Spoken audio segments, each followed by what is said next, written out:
우리 몸을 이루는 세포, 이걸 그냥 단순한 벽이라고 생각하면 오산입니다. 사실은요, 아주 지능적이고 역동적인 경계선, 그러니까 일종의 숨겨진 언어를 가진 장벽이거든요. 자, 지금부터 그 비밀 암호 한번 같이 풀어볼까요? 오늘 이야기의 핵심이 바로 이 질문에 있습니다. 세포가 생을 마감할 시간이 되었을 때 과연 어떤 신호를 보낼까요?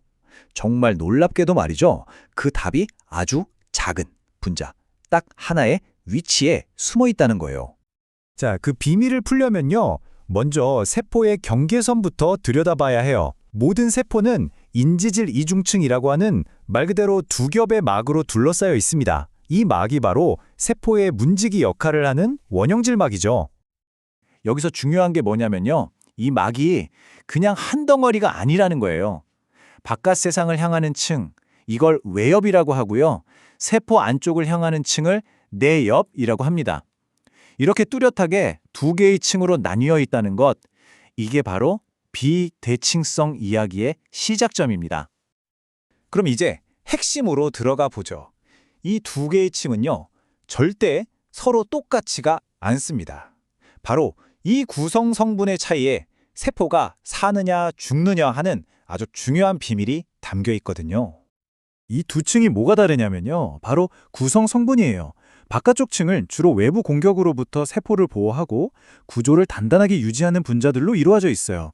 반면에 안쪽 층은 세포 내부와 소통하는, 그러니까 신호를 전달하는 분자들로 가득 차 있죠. 그리고 오늘 이야기의 주인공이죠. 이 포스파티드 세린, 줄여서 PS라고 부를게요. 이 PS가 바로 요 안쪽에 딱 자리 잡고 있는 거죠. 역할이 완전히 다른 셈입니다. 이런 현상을 우리가 전문 용어로 인지질 비대칭성이라고 부르는 거예요. 이게 그냥 우연히 다른 분자들이 섞여 있는 게 아니고요. 세포가 살아남기 위해서 의도적으로 아주 정교하게 유지하는 배열이라는 뜻입니다. 이게 바로 오늘 우리가 파헤칠 비밀 암호의 정체죠. 자, 그럼 이제 드디어 우리 이야기의 주인공을 한번 만나볼까요? 이 비대칭성에서 정말 어마어마하게 중요한 역할을 하는 특정 분자가 하나 있습니다. 바로 포스파티딜세린, 우리가 줄여서 부르기로 한 PS입니다. 건강한 세포라면요, 이 PS는 언제나 반드시 이렇게 세포막 안쪽에 얌전히 숨어 있어야 해요. 이 질서가 딱 유지되고 있는 상태, 이게 바로 세포가 건강하게 살아있다는 증거입니다. 그럼 이 PS가 가진 초능력이 뭐냐? 바로 순음전화, 그러니까 마이너스 전기를 뜬다는 점이에요. 이게 왜 중요하냐면요, 이 전기적 특성 때문에 PS가 주변 단백질들을 끌어당기는 강력한 자석 같은 힘을 갖게 되거든요. 이 마이너스 전기 때문에 세포 안쪽에 있는 아주 중요한 단백질들이 마치 자석의 쇠붙이가 끌려오듯이 PS가 있는 막 안쪽으로 착 하고 달라붙는 거죠.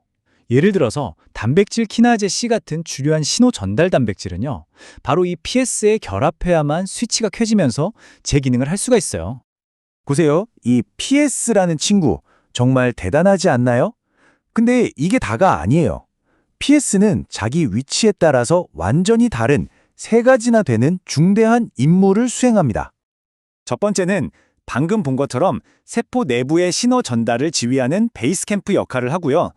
두 번째는 세포의 죽음을 알리는 신호탄이 되기도 합니다.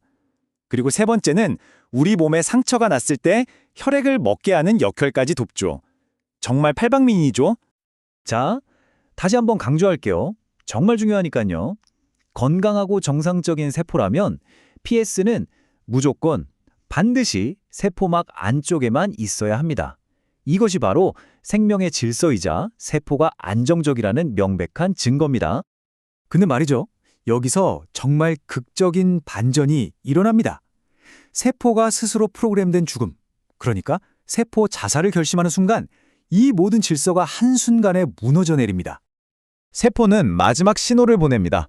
바로 나를 먹어줘 라는, 어떻게 보면 좀 섬뜩하지만 굉장히 중요한 메시지예요. 이건 우리 몸의 청소부 세포들에게 보내는 일종의 구조 요청 신호 같은 겁니다. 그럼 이 신호를 대체 어떻게 보낼까요?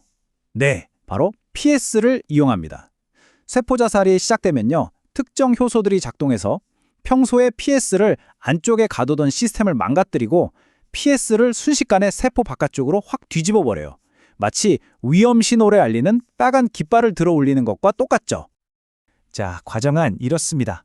세포 바깥으로 PS가 노출되면 우리 몸의 면역세포인 대식세포가 이걸 즉시 알아차려요. 그리고 이 세포는 이제 죽을 시간이구나 라고 판단해서 안전하게 꿀꺽 삼켜서 처리해버리죠.